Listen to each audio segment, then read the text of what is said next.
Aula 5. Shell Script. A linguagem de programação Shell Script foi criada com o intuito de ser simples para resolver pequenos problemas e poderosa o bastante para desenvolver pequenos aplicativos com diversos recursos. Ela pode ser compilada através do compilador SHC, mas é mais comumente usada em sua forma interpretada. O interpretador da linguagem Shell Script é o mesmo interpretador usado para os comandos no Linux, o Bash, ou Bourne Again Shell. Na realidade, o termo Shell Script pode se referir a mais de uma linguagem, que seriam como variações da mesma linguagem. São duas as principais: a linguagem Shell Script clássica, do interpretador SH, e a linguagem Script Bourne Again Shell, do interpretador Bash. As aplicações mais simples feitas em ambas estas linguagens são praticamente idênticas, rodando em ambos os interpretadores sem grandes problemas. Porém, em aplicações mais complicadas, elas são diferentes o bastante para quebrar um programa que está sendo executado pelo interpretador incorreto. Como Bourne Again Shell é a versão mais moderna do interpretador, tomaremos ele como base. Vamos começar com um exemplo bem simples, que lembra os .bat do MS-DOS. Neste exemplo, iremos colocar alguns comandos do Linux e executá-los sequencialmente. Vamos começar criando um diretório de trabalho para esta aula, para chamar scripts.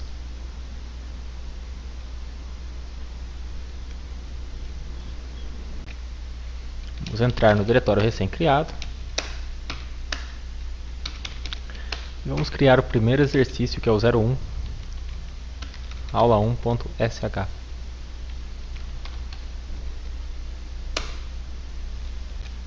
Começar pela primeira linha de um script. Essa linha nunca muda no nosso caso, ok? Nesta primeira linha, especifiquei qual programa será usado para interpretar o código Shell Script que vamos digitar.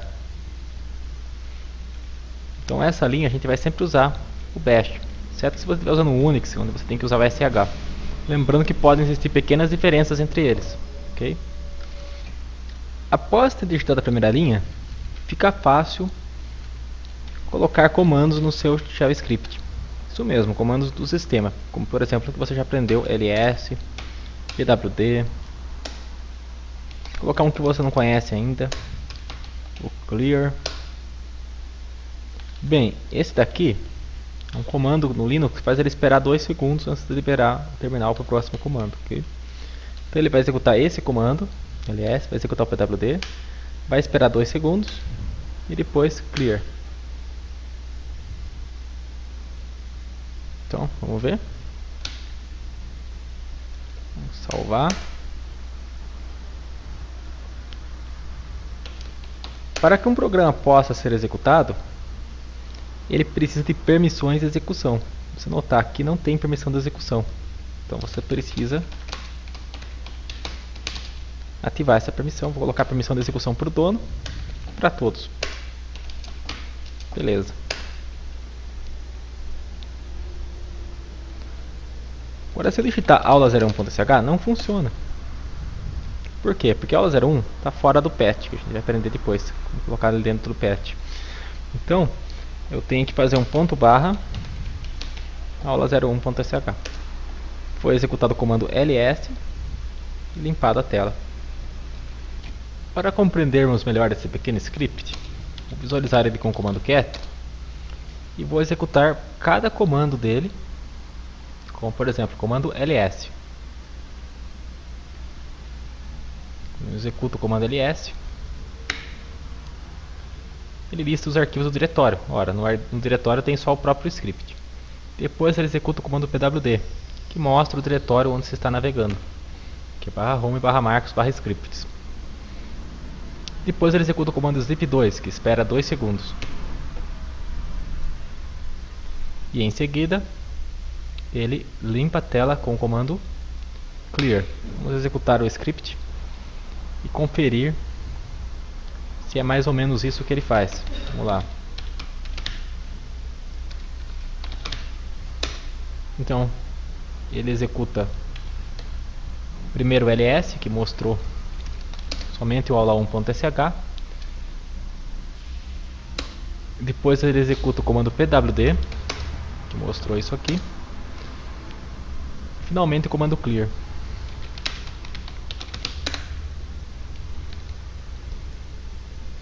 Vamos agora aprender a exibir mensagens com aula2.sh. O início semelhante. E agora vem o comando usado para exibir mensagens.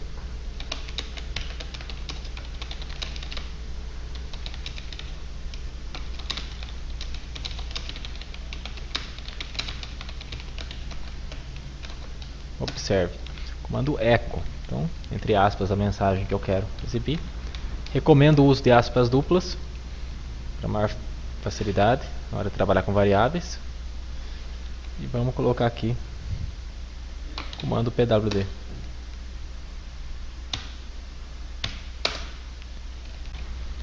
Então vamos dar permissão de execução para todos com a mais x ao 02.sh. Vamos executar o script.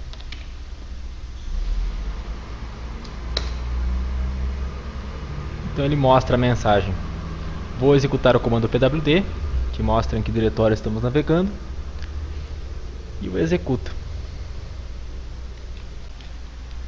Na aula 3, deixar o script, nós já vamos ter uma pequena interação com o usuário através do comando read. O comando read é bastante simples. Vou usar um eco para dizer digite alguma coisa.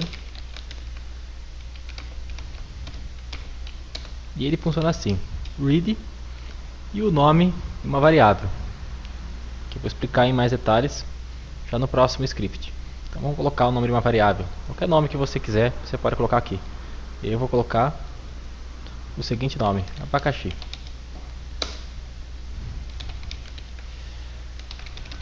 E em seguida exibir o conteúdo da variável abacaxi assim.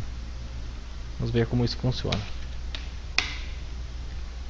Vamos agora dar permissão de execução para a aula 3 com chmod a mais x aula03.sh.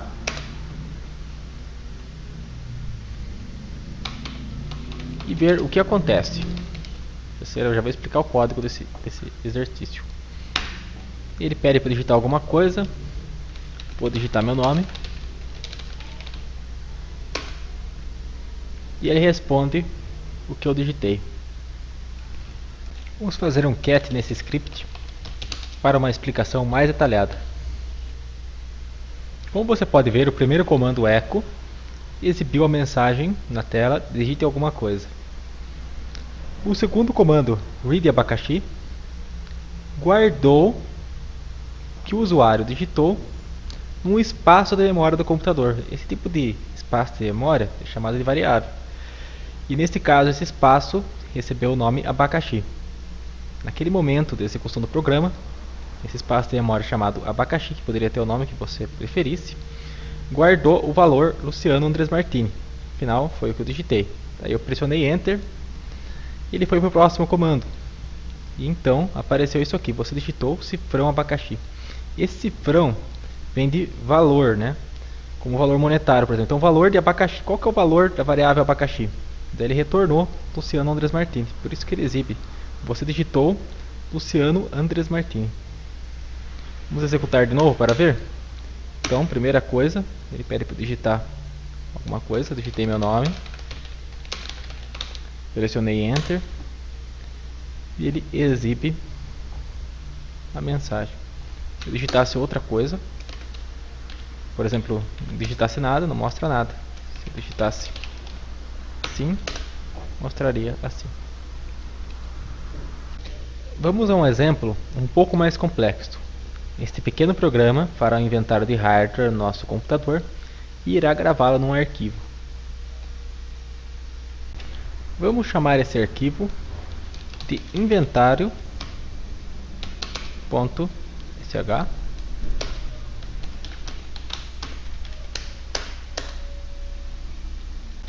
Na primeira linha, vamos perguntar ao usuário o nome do arquivo de inventário que será gerado.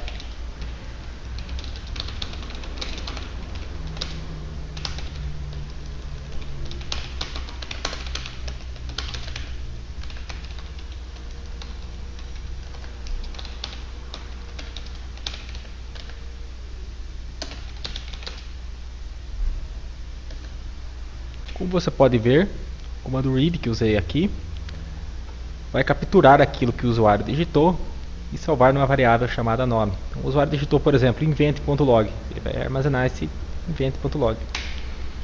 Vamos confirmar para o usuário o arquivo que ele selecionou, o que ele vai criar, né, do inventário.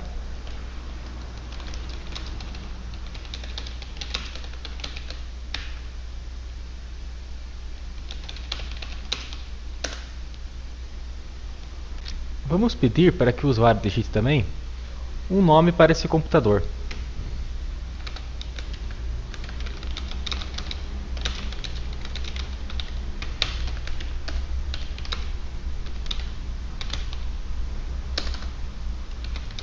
E, por exemplo, a localização dele.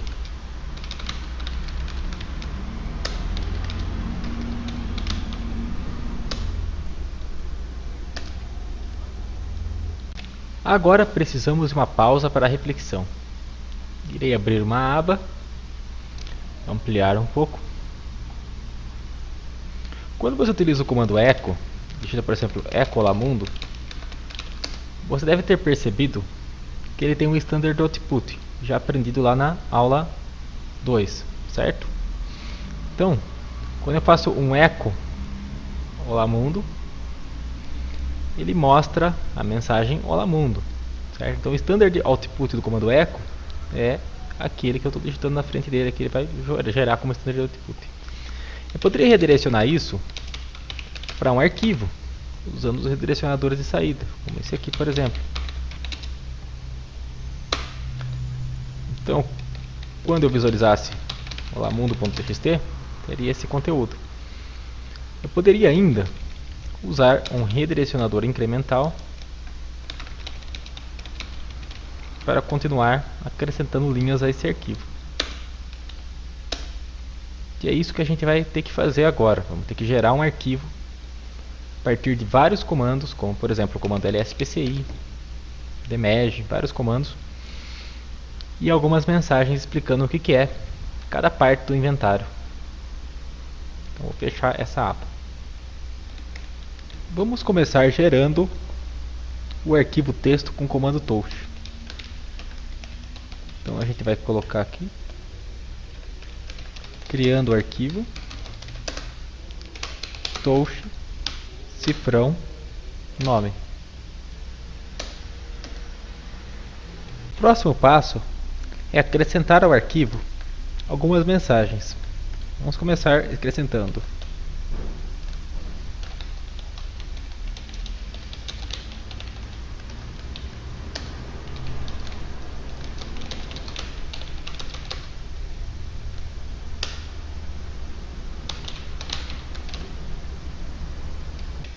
Como você pode ver, fiz duas vezes o comando echo, mostrando a mensagem, uma em cada linha.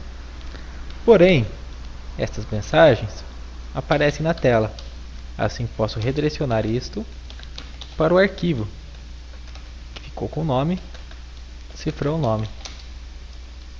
Que eu preciso usar o redirecionador duplo para incrementar o arquivo. Vamos especificar o local onde o computador está localizado.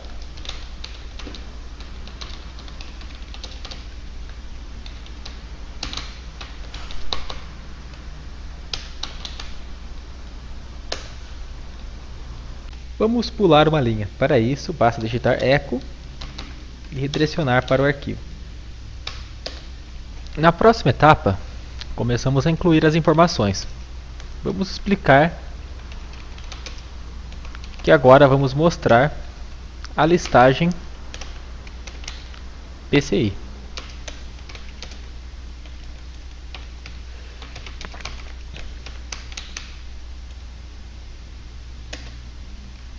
Pulamos a linha mais uma vez.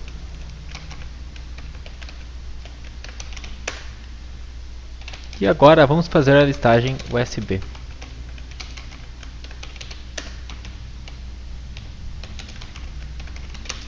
Repare nos comandos ls-pci e ls-usb, que exibem estas listagens. No caso, estamos redirecionando ele não para a variável, ok? É para o arquivo que foi definido aqui em cima, né? Você digitou o nome do arquivo invent.log, que ele vai mandar então dentro desse arquivo invent.log. Pulamos mais uma linha. E agora vamos incluir também as informações de rede.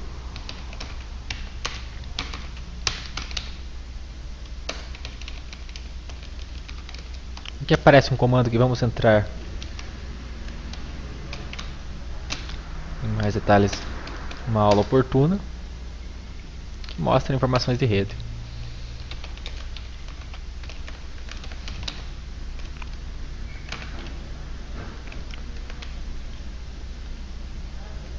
Pulamos uma linha. Incluímos também as mensagens do kernel. São feitas pelo comando dmeg. Pronto.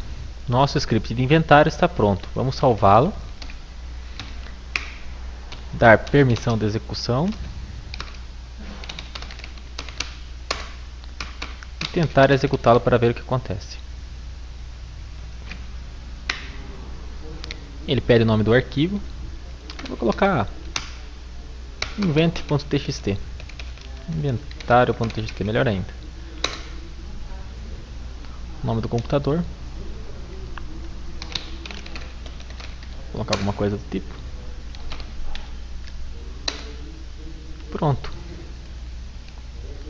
Como você pode ver, o script gerou o arquivo com o nome inventário.txt. Vamos verificar. Vamos dar um cat no inventário.txt. Melhor, vamos fazer um nano inventário.txt. A gente já vê o conteúdo. Relatório deste computador.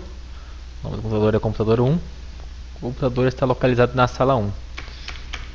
A listagem PCI, listagem USB, informações de rede e mensagens do kernel. Seria possível colocar mais coisas de acordo com o nosso programa. Bastante interessante, não é mesmo? Até agora, vimos como atribuir valores em variáveis utilizando o comando read. Por exemplo, read minha variável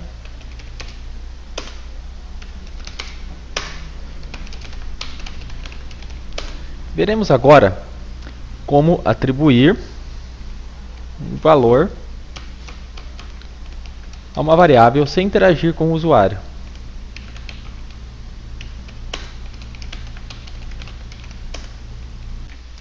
Vamos demonstrar isso criando um script chamado var.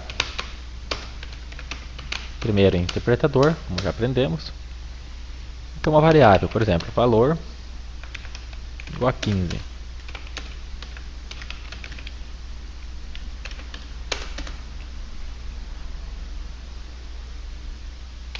Nome igual a teste. Vejamos o que acontece quando esse script é executado.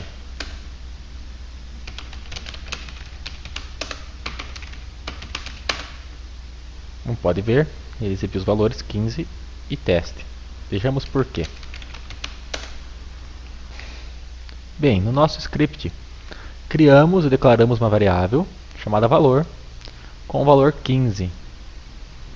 Em seguida, pedimos que fosse exibida na tela o valor da variável valor. Depois, atribuímos uma variável chamada nome o valor teste. Pedimos que fosse exibido o valor da variável nome, que resultou em teste. Assim, esse comando resultou nisto. e este misto.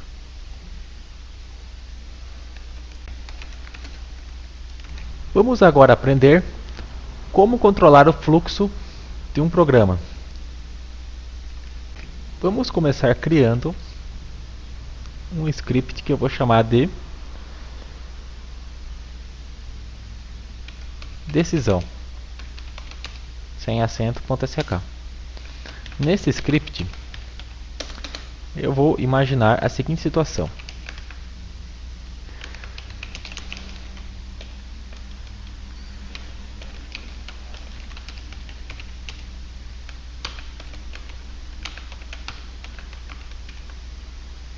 Vou perguntar o sexo, masculino ou feminino. Em seguida, vou escrever duas mensagens. Vamos imaginar que os homens prefiram executar o comando pwd primeiro e depois o comando ls, enquanto que as mulheres prefiram executar o ls e depois o comando pwd. Bem, a primeira coisa a fazer é interagir com o usuário, armazenando numa variável o sexo do usuário. Aprendemos a armazenar algo que o usuário digita através do comando read. Assim, vamos fazer um read resposta, onde será armazenado o sexo do usuário. Precisamos agora, de algum modo, fazer com que o programa execute somente esse trecho quando o usuário pressionar M e somente esse trecho quando o usuário pressionar F. Para isso, podemos usar um comando que é o if, que em inglês significa se. Então, se resposta for igual a M, então, then, faça isso. Se resposta for igual a F, então, then, faça isso.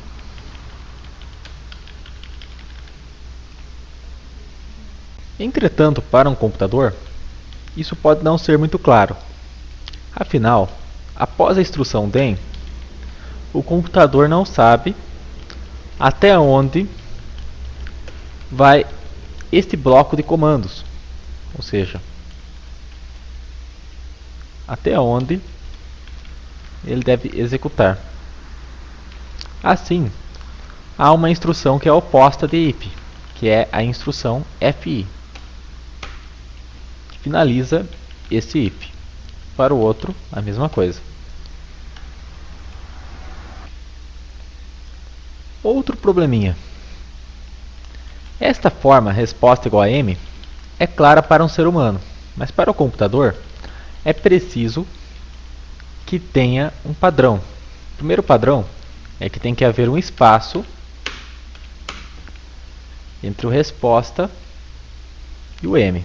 O outro problema é que tem que ter um cifrão antes da resposta. Por quê? Porque é o valor da variável resposta. Então, cifrão resposta igual a M. Mesma coisa lá embaixo. Cifrão resposta igual a F. Para completar, os padrões pedem que a gente utilize este sinal no início e no fim da condição, de forma que também haja espaço. Não pode estar encostado. Tem que ficar desta forma. Agora já está pronto. Falta apenas incluir as aspas duplas em volta dos valores comparados.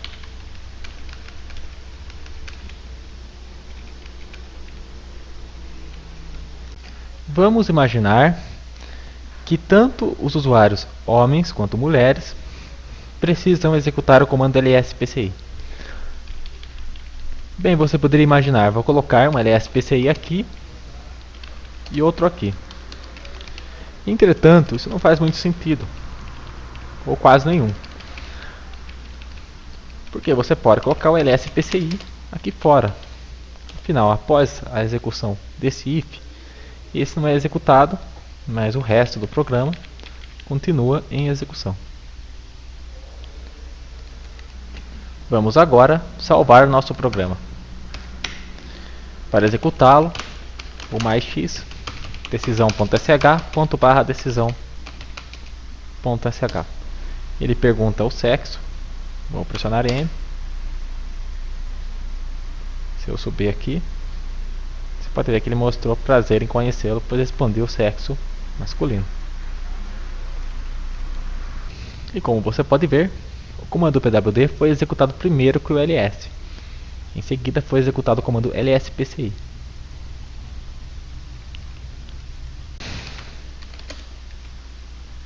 Comando teste. O comando teste é o módulo do shell script que faz comparações e verifica se elas são verdadeiras ou falsas. Um exemplo que vimos acima foi cifrão sexo igual a m.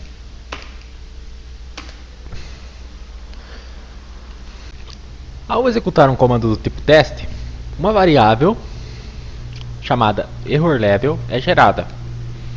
No Linux, essa variável pode ser acessada pelo termo cifrão interrogação. Quando o cifrão interrogação é maior que 0, houve erro, ou seja, a comparação não é válida. Assim, se eu fizer um sexo ou AM, fazer mais uma vez a comparação, agora sim o valor é 0, porque cifrão sexo vale m, que é igual a m. O comando if verifica se o comando teste está retornando 0 ou 1. Caso retorne 0, entra-se no bloco then. Caso retorne falso, entra-se no bloco else ou em nenhum bloco.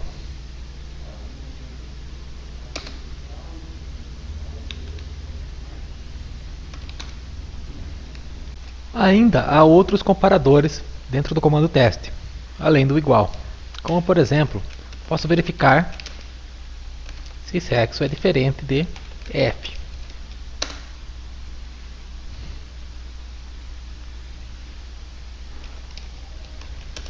Retornou 0 porque sexo vale m, que é diferente de f. Então a expressão não produziu erro, então erro 0. A expressão é verdadeira. Você poderia querer comparar o tamanho de dois números. Por exemplo, número vale 15, número b vale 30.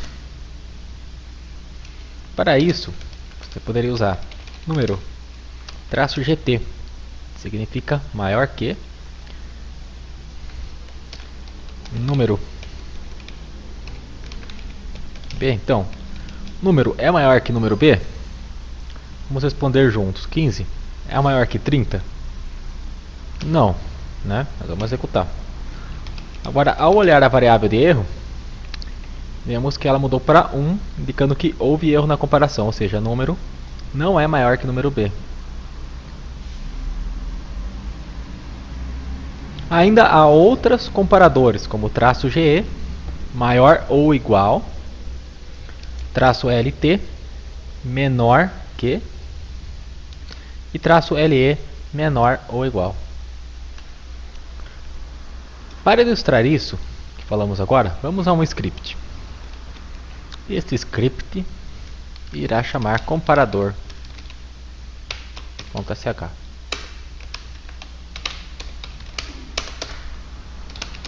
Vamos pedir ao usuário para digitar o primeiro valor.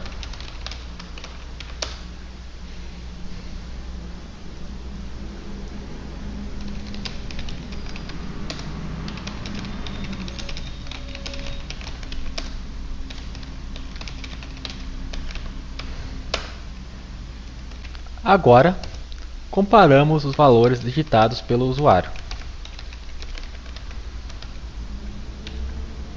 Vamos dar várias respostas. -GT.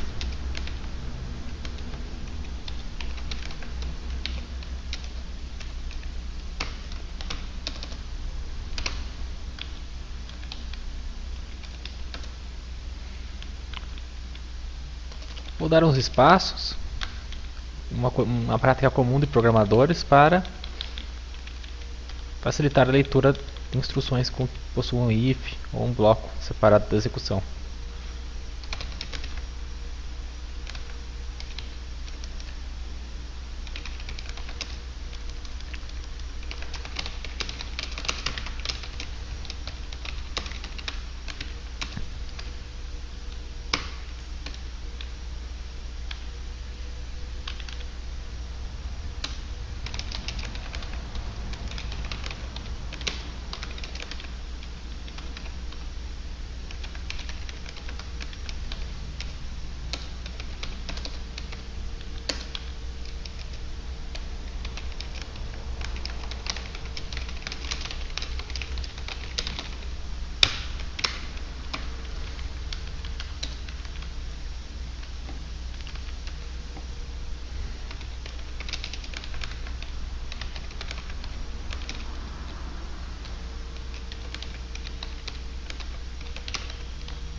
O valor,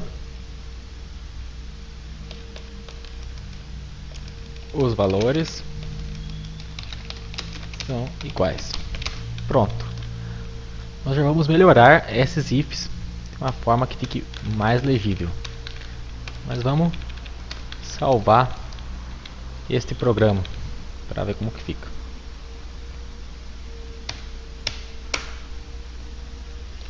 Vamos agora testar o script.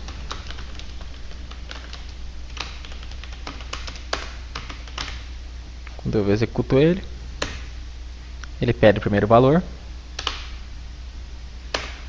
o segundo valor, respondeu corretamente, né? Segundo o primeiro valor é maior que o segundo valor. Vamos fazer o contrário agora. Mais uma vez ele respondeu corretamente, sendo que é menor. Valores iguais. Não, iguais. Então, está funcionando corretamente. Vamos agora melhorar esse script. Vamos abrir novamente o script. Como você pode ver, esse código está bem extenso. Uma instrução que é muito útil é a instrução else. Caso a comparação que o if fez estiver incorreta, ele já vai direto para a comparação else. Eu vou colocar na else o seguinte: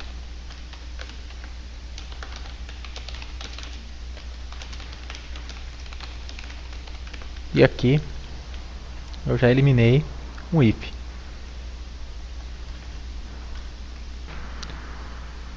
Resolvemos o problema retirando o if. Porém, se notarmos, vamos perceber um pequeno bug do nosso programa. Caso o valor A seja igual ao valor B, o comparador vai perguntar: valor A é maior que o valor B? Não, são iguais. Então, não entre no bloco THEN. Entre no bloco senão, else. E ele vai responder que o primeiro valor é menor que o segundo valor. O que não é verdade, porque os valores nesse caso seriam iguais. Então, é preciso acrescentar essa terceira possibilidade com elif. Valor A igual valor B.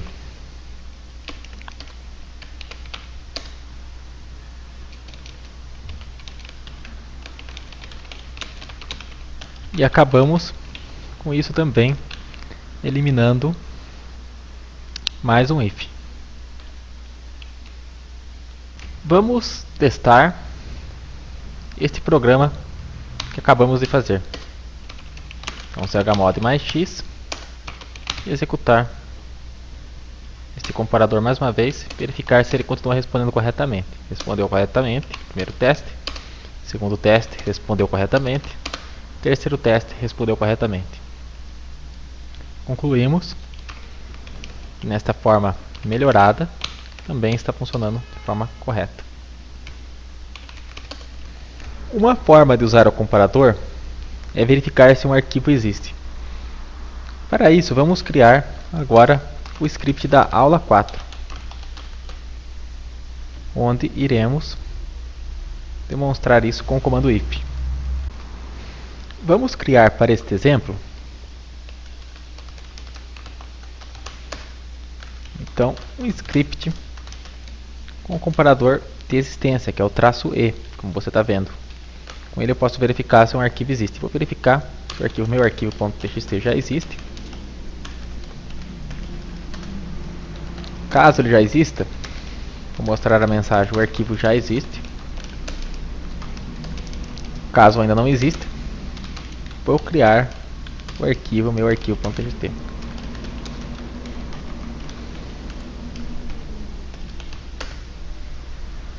Pronto. Vamos dar permissão de execução e testar o script.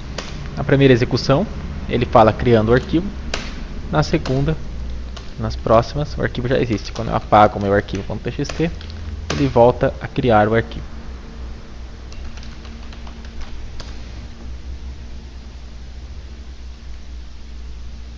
Vamos limpar a tela. Loops. Os loops permitem repetir um trecho de código diversas vezes, até que um evento ocorra ou que uma condição seja cumprida. Para este tópico, vamos criar o script aula05.sh e vamos começar com o loop while, que quer dizer enquanto.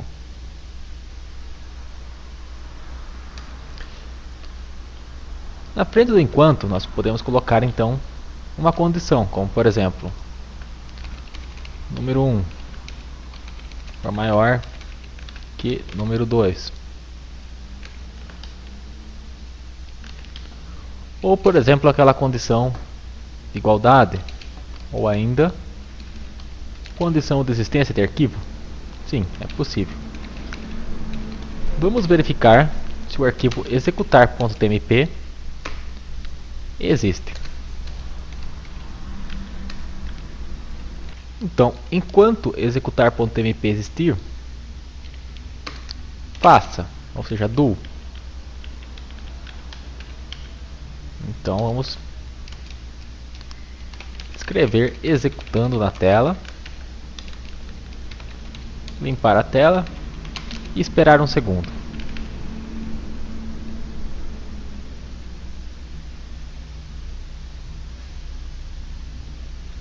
Para ficar melhor, a gente pode limpar a tela depois de esperar um segundo. Para que a condição de existência de executar.tmp ocorra pelo menos uma vez, precisamos então criar o arquivo executar.tmp. Vamos agora salvar esse script com o chmod u mais x. Um atalho a mais x, que equivale a mais x, ou seja, execução para todos. E vamos verificar se o script funciona corretamente. Como você pode ver, ele fica executando, repetindo aquele laço.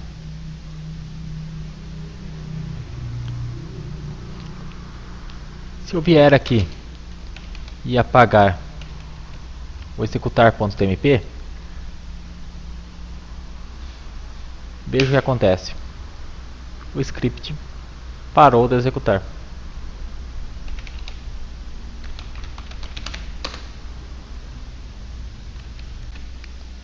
Um tipo de loop como esse poderia servir, por exemplo, para fazer a comunicação entre scripts, de forma que um script remove um arquivo ou cria um arquivo para que um determinado evento ocorra.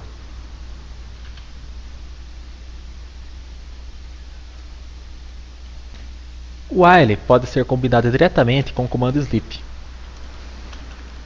de forma que você pode criar um script que executa um conjunto de comandos, por exemplo, a cada 10 minutos. Você pode representar 10 minutos com sleep digitando 10m, 10 segundos, 10, 10m, 10 minutos. H também é suportado para horas.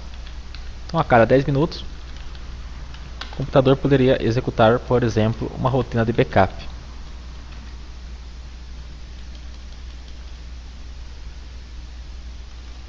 Poderíamos criar uma rotina, por exemplo, que faz backup do diretório /home. Assim, usando o comando tar, que já conhecemos, create um compactado do diretório /home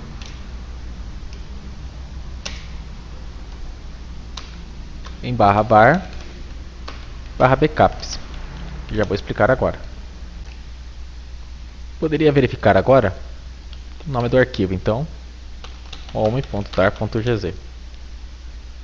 O diretório /var /backups é um diretório padrão em sistemas Linux para você guardar seus backups. Por motivos de teste,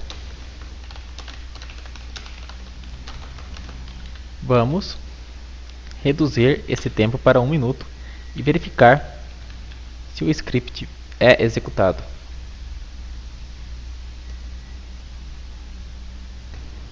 Vamos tentar agora.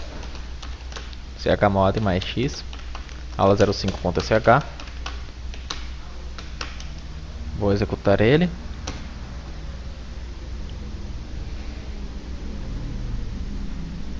E vou aguardar 1 minuto. Vamos verificar se após isso ele realiza o backup.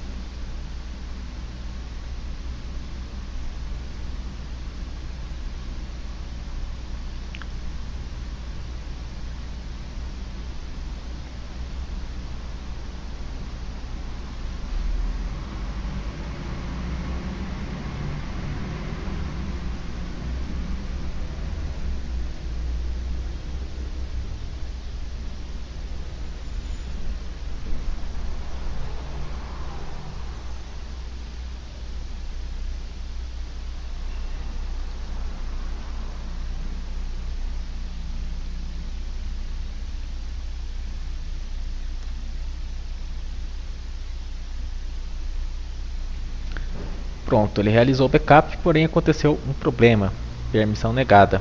Por quê? Esse já é um script que precisa ser executado como root. Como verificar se o usuário que está executando o script é um usuário administrativo?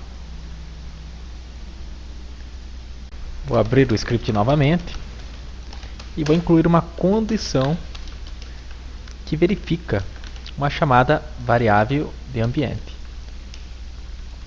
Uma variável de ambiente é promovida pelo sistema operacional para auxiliar o programador a descobrir algumas coisas sobre o ambiente. A variável UID pode informar para nós a permissão do usuário, pois uma variável UID 0 tem permissões ilimitadas. Assim, podemos fazer se for diferente de 0, então mostramos a mensagem: execute este script como administrador.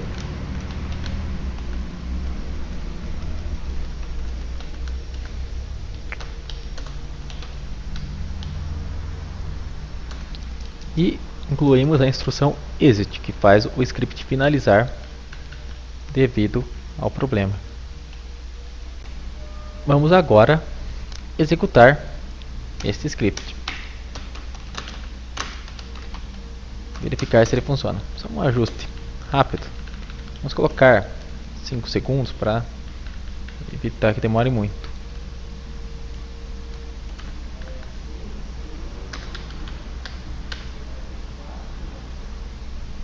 Então agora ele pede para que a gente execute o script como administrador. Então, se a gente usar o sudo, também vamos conseguir resolver o problema. Após 5 segundos, o script deve criar o backup. Pronto, o script funcionou corretamente dessa vez. Pressionei Ctrl C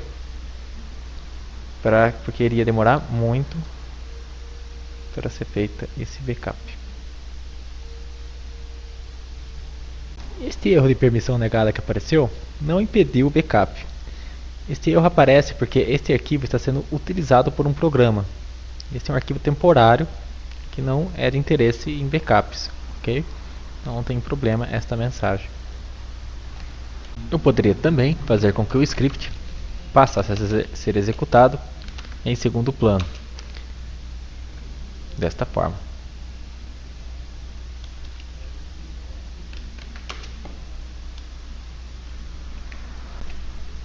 Uma melhoria que podemos fazer na nossa aula 5 é evitar que scripts anteriores sejam sobrescritos. Para isso, posso forçar o sistema a colocar a data aqui. Vamos ver como fazer isso. Primeiro, vamos ao comando date, que exibe a data. Se eu digitar date mais um parâmetro, como por exemplo %y, ele mostra o ano. Se eu digitar date mais %d minúsculo, isso pode ser consultado no manual do date, ok? Comando date. Ele mostra o dia. M minúsculo, o mês, e Y maiúsculo, como vimos, o ano.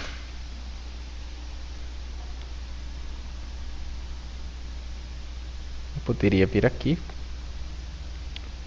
copiar com o botão do meio este código aqui, a fim de colocar a data. Bem, se eu colocar aqui, o comando não será executado. Para que você execute um comando colocando o resultado dele com uma string para o nome do arquivo, você tem que usar o cifrão com os parênteses, assim. Daí ele vai retornar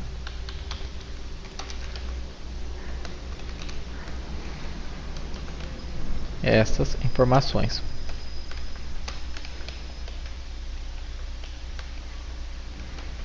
Agora eu já posso alterar aqui, por exemplo, para um dia, para que uma vez por dia seja feito o backup.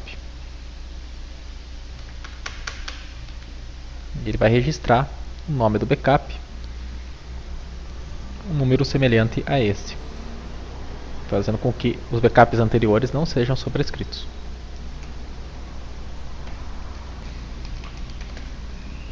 Vamos agora aprender o loop for.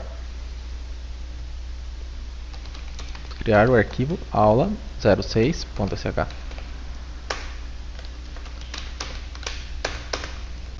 Há várias formas de utilizar o loop for. A mais comum e clássica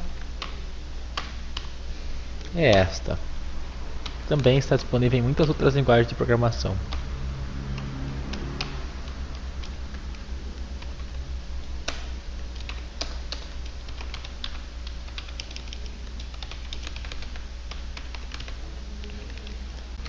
Vamos modificar algumas coisas e vamos executar primeiro o script e depois vou fazer a explicação.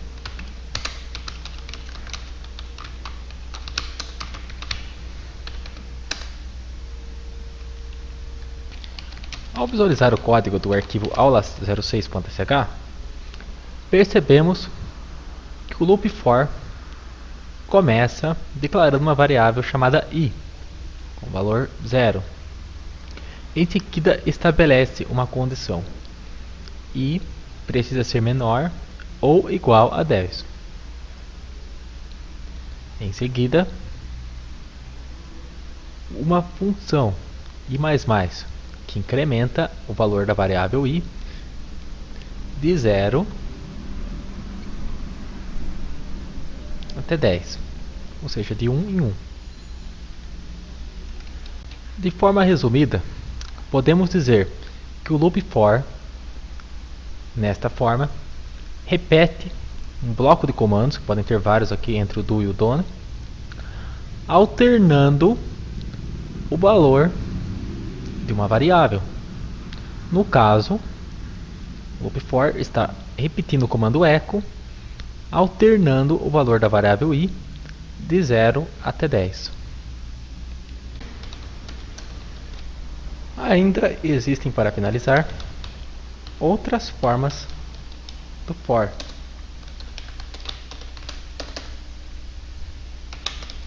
Uma é especificar diversos valores para uma variável, por exemplo, a variável x valendo 4, 8, 12, cachorro, pessoa, 15, passa.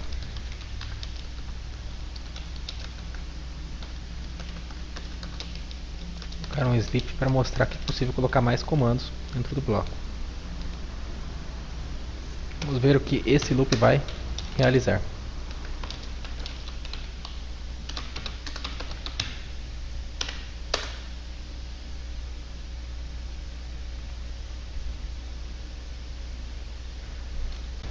Ao olhar o código do aula07.sh, percebemos for, quer dizer para x em 4, 8, 12, cachorro, pessoa e 15, passa. Então, ele executa esse loop várias vezes para cada valor que aqui está. Então, primeiro ele executou para o 4, depois para o 8, depois para o 12, depois para cachorro, depois para pessoa, depois para 15. Ou seja, a mesma coisa, ele repete o loop alternando o valor da variável x, mas de uma forma um pouco diferente. Vamos agora à instrução case no aula08.sh. A instrução case permite também tomar decisões como if, mas de uma maneira que é melhor para muitos casos. Por exemplo, um menu de opções que vamos criar agora.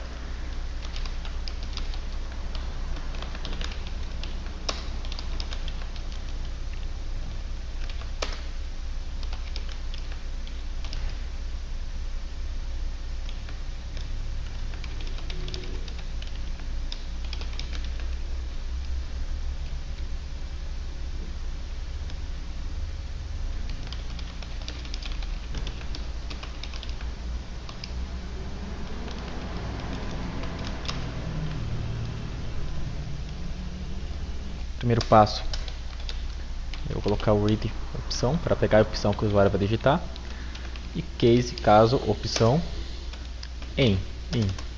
Então, no valor 1, ls, no valor 2, nano, no valor 3, exit. Finalmente, o oposto de case, que é exec. Vamos ver como vai ser essa execução.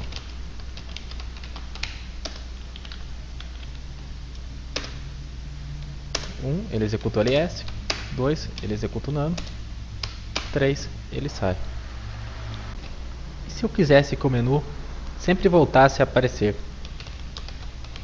Poderia usar a técnica do loop infinito. Para criar um loop infinito, eu posso usar o while, dois pontos, ou while true, que gera um loop que nunca acaba. Somente com o exit, ou com o comando break. Vamos finalizar, executar novamente. Agora o menu vai sempre se repetir, tá vendo?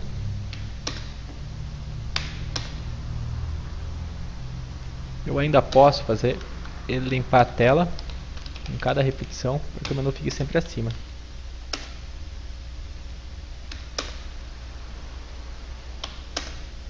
Quando eu executei ls, aconteceu um probleminha, tá vendo? Como está limpando sempre a tela, acabo não vendo o resultado do ls. Assim eu posso acrescentar, pressione Enter para continuar, um read. Agora sim, vai estar funcionando perfeitamente. Usando sua criatividade, combinando comandos que você já aprendeu, pode criar scripts mais complexos para problemas maiores. E até mesmo aplicações completas, com diversos tipos de opções. Os scripts suportam ainda funções, procedimentos, passagens de parâmetro. Irei falar da passagem de parâmetros nesse momento. Outras informações você poderá encontrar no curso de Shell Script.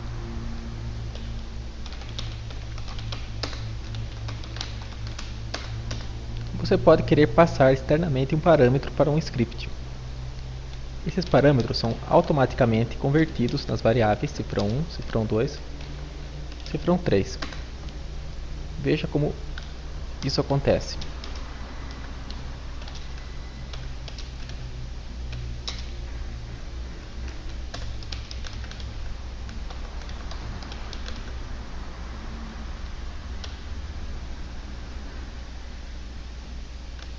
Em cifrão 0, aparece como o script foi chamado.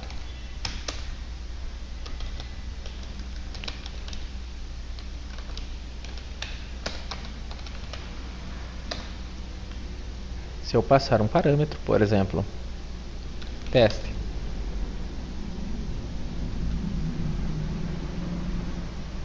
o script mostra o valor do primeiro parâmetro. Vou passar agora 6 parâmetros.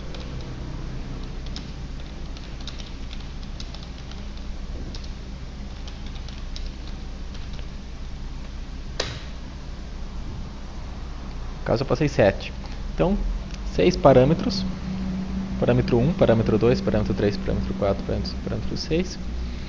E aqui parâmetro 1, parâmetro 2, ou seja, asterisco todos os parâmetros, até parâmetro 7, ou qualquer outro que eu colocasse. E o 0 mostrando o comando. Esta foi a aula de Shell Script, espero que tenham gostado.